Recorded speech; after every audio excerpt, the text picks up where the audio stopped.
Hello everyone, कैसे हैं आप सब। I am Amandeep and welcome to my channel Aman info. After long time अब मैं कुछ रेगुलर वीडियोस आप सबके सामने लाऊंगी क्योंकि एक जो है न्यू क्लास स्टार्ट हुई है स्टूडेंट्स की। ये बच्चे बढ़ रहे हैं अपने करियर की तरफ, तो उनको बहुत सारी ऐसी इंफॉर्मेशन चाहिए होगी जो उनको आने वाले टाइम में बहुत यूजफुल होगी। यू ऑल नो कि इस बार CUET का exam was conducted for the very first time in India. ये आप सबको पता है कि NTA जो नेशनल टेस्टिंग एजेंसी है वो इस एग्जाम को कंडक्ट करवा रही थी और for more than 250 university students ने ये एग्जाम्स दिए थे। अब क्योंकि ये it was very first experience, बच्चों को आइडिया भी नहीं था कि किस तरह के क्वेश्चंस रहेंगे, क्या पैटर्न रहेगा, लेकिन अब बच्चों को एक एक्सपीरियंस मिलने वाला है। तो अगर मैं CUET 2024 की डेट्स की बात करूं तो वो अनाउंस हो चुकी है। मोस्ट प्रोबेबली ये जो एग्जाम है वो मई 15 से लेकर मई 31 के बीच में जो है NTA कंडक्ट करवा सकती है। तो देखिए, अब अगले साल की इंफॉर्मेशन से पहले, अगले साल की तैयारी से पहले मैं चाहती हूँ कि आपको मैं एक थोड़ा सा एनालिसिस दे दूं कि CUET 2023 जो हुआ है वो था क्या एक्चुअली, उसमें किस तरह के क्वेश्चंस आए, जो बच्चों ने तैयारी की थी, क्या उनकी जो परफॉर्मेंस रही है उसमें वो उस अकॉर्डिंग हो पाई या नहीं हो पाई, उनको किस डायरेक्शन में काम करना चाहिए था। तो ये जल्दी से मैं आप सबके साथ डिस्कस करने वाली हूँ। Let's start. देखिए, सबको पता है कि जो CUET का पेपर है वो मल्टीपल सब्जेक्ट्स के लिए कंडक्ट करवाया जाता है। तो मैं सभी सब्जेक्ट्स को तो इंक्लूड नहीं कर पाऊंगी अपनी इस वीडियो में, लेकिन अगर स्टूडेंट्स फिर भी ये डिमांड करेंगे कि मैं किसी स्पेसिफिक सब्जेक्ट के लिए एक वीडियो बनाऊं और उसकी एनालिसिस आप सबके सामने लाऊं तो मैं जरूर लाऊंगी। लेकिन अभी मैंने कुछ रैंडम सब्जेक्ट्स उठाए हैं। मैंने साइंस के कुछ सब्जेक्ट्स उठाए हैं और कॉमर्स के कुछ सब्जेक्ट उठाए हैं। ह्यूमैनिटीज के भी बहुत सब्जेक्ट, साइकोलॉजी हो या सोशियोलॉजी हो, आर्ट्स से रिलेटेड डिफरेंट सब्जेक्ट्स के लिए ये पेपर कंडक्ट हुआ था। लेकिन मैं आपको ओवरव्यू देना चाहती हूँ, फिर भी दो सेक्शंस तो कॉमन रहेंगे।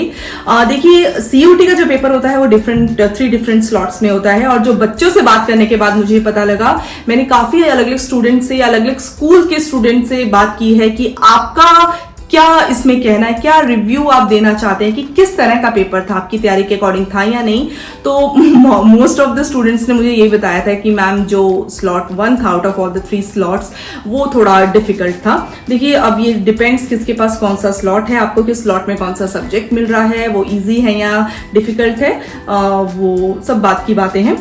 सबसे पहले सेक्शन 1 अगर मैं लैंग्वेज या इंग्लिश की बात करूं तो रीडिंग कॉम्प्रिहेंशन ऑब्वियसली रहेगा, लेकिन लेट मी टेल यू बिल्कुल डायरेक्ट थे, कोई घुमा फिरा के इंग्लिश लैंग्वेज में क्वेश्चंस नहीं थे।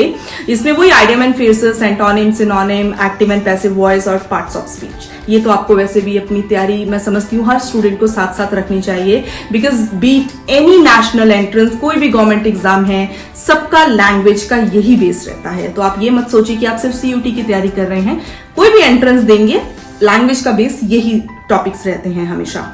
अब मैं आती हूं सेक्शन 2 पर, जिसमें कि वेरियस सब्जेक्ट्स इन्वॉल्व थे। आप लोगों ने कौन से चुने ये आप जानते हैं, लेकिन मैं कुछ सब्जेक्ट्स को यहाँ पे जो है मेंशन करने वाली हूँ और उन किन टॉपिक्स में से कैसे। देखिए, मैंने बहुत से बच्चों से बात करके मतलब ये जानने की कोशिश की है कि वेटेज किस तरह का रहा, अगर कोई पर्टिकुलर सब्जेक्ट है उसमें से किस टॉपिक में से, किस चैप्टर में से सबसे ज्यादा क्वेश्चंस थे। तो अगर ओवरऑल सेक्शन 2 की बात की जाए तो वो मॉडरेट से थोड़ा टफ लेवल की तरफ था उसकी, जो अगर मैं उसको रेट करूंगी तो सबसे पहले जैसे मान लीजिए फिजिक्स की अगर मैं बात करती हूँ तो फिजिक्स तो मुझे पता है कि सब बच्चों को उतनी अच्छी नहीं लगती, including me also, like I am a science student. तो जिसमें जो अगर मैं हाई वेटेज की बात करूं, मॉडर्न फिजिक्स की सबसे हाई वेटेज थी। मॉडर्न फिजिक्स में से सबसे ज्यादा क्वेश्चंस थे। मतलब टॉपिक्स की अगर मैं बात करती हूँ, ऑप्टिक्स हो गया या इलेक्ट्रोस्टैटिक्स हो गया, इलेक्ट्रिसिटी हो गया या सेमीकंडक्टर्स जैसे टॉपिक्स हो गए। अगर मैं केमिस्ट्री की बात कर रही हूँ, सबसे हाईएस्ट वेटेज ऑर्गेनिक केमिस्ट्री की थी भैया। Organic chemistry and it takes lot of time to practice organic chemistry thoroughly. तो अब उसके बाद फिर इनऑर्गेनिक और फिजिकल सबसे लीस्ट मैं उसको रेट कर रही हूँ एज पर मीन्स जो स्टूडेंट्स ने मुझे बताया है, और मैंने काफी अलग अलग सोर्सेज को भी इसमें जो है एक बार चेक किया है ये पूरी वीडियो बनाने से पहले। अगर मैं मैथ्स की बात कर रही हूँ तो it was from moderate to tough, same like सबसे मैक्सिमम जो वेटेज आती है किन टॉपिक्स में से, मैथमेटिक्स की आई है, वेक्टर हो गया, कॉन्टिन्यूटी हो गया, लाइक 3 डायमेंशनल ज्योमेट्री है आपकी, फिर linear programming, matrix, like integration, relation and function, सबसे मैक्सिमम क्वेश्चंस इन टॉपिक्स में से थे। Now bio, biology, one of my favourite subject.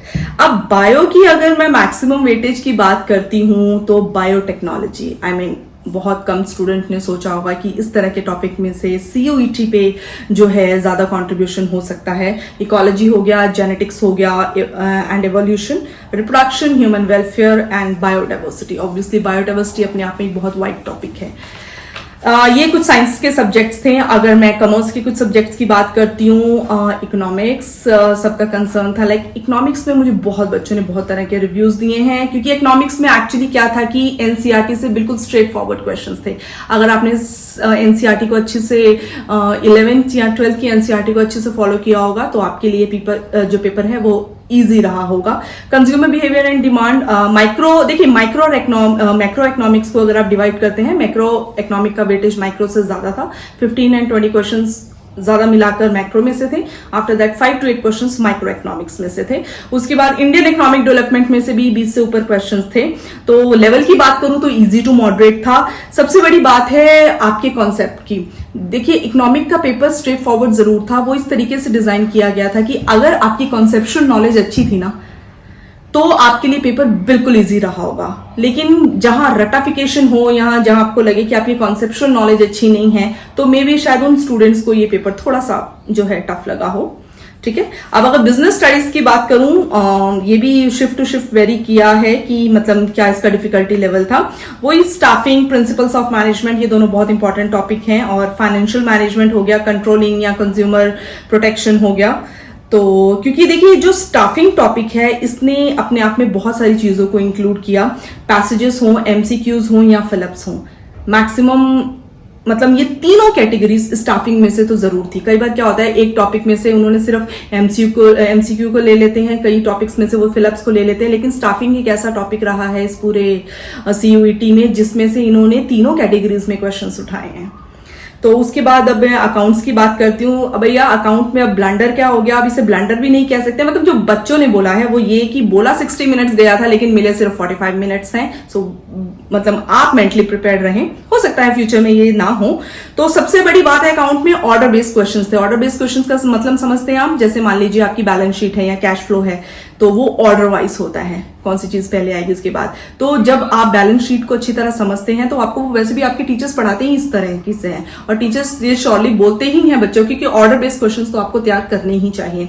उसके बाद सेक्शन या एक्ट्स बेस्ड क्वेश्चन भी रहे थे। प्रॉफिट लॉस तो रहेगा ही रहेगा, ठीक है। एडमिशन ऑफ पार्टनर्स जो जिसके ऊपर केस स्टडीज बेस्ड हैं वो चीजें भी रही थी। थ्योरी बेस्ड क्वेश्चंस भी थे, डिसोल्यूशन ऑफ पार्टनर में से थे, ठीक है। रेशियोज था और कैश फ्लो था। उसके बाद सेक्शन 3 की अगर मैं बात करूं वो था जर्नल टेस्ट। देखिए अब जर्नल टेस्ट ये एक स्टैटिक जर्नल नॉलेज होती है। जर्नल नॉलेज बहुत वाइड होती है, आप ये नहीं कह सकते कि कहां से टॉपिक आपको आ जाएगा कहां से नहीं। लेकिन हाँ, अगर मैं इस बार की बात करूं तो जो मैक्सिमम क्वेश्चंस जीके में से थे वो किन कैटेगरीज को इंक्लूड कर रहे थे, that was history, science and sports, क्योंकि जीके में सब कुछ आता है। अब जीके के अलावा नॉन वर्बल रीजनिंग हो गया, न्यूमेरिकल एबिलिटी हो गया या लॉजिकल रीजनिंग हो गया। ऑब्वियसली ये तो रहा ही रहा, सबसे ज्यादा फोकस नॉन वर्बल रीजनिंग में था। तो स्टूडेंट्स अब ये एक थोड़ी सी छोटी सी analysis, like it was my endeavour कि मैं स्टूडेंट्स को पहले ही बता सकूं कि 2023 में CUET में क्या रहा, ताकि आप अपने आप को उस अकॉर्डिंग CUET 2024 के लिए जो है प्रिपेयर कर सकें। बच्चों ने ड्रॉप भी लिया होगा, अब जो बच्चे 12th में हुए हैं उनके माइंड में अभी से रहा होगा, उन्हें भी अपने टीचर से और अपने सीनियर से गाइडेंस जरूर मिल रही होगी CUET के लिए। लेकिन एक थोड़ा सा मैंने भी कोशिश की है कि मैं स्टूडेंट्स को गाइड कर सकूं।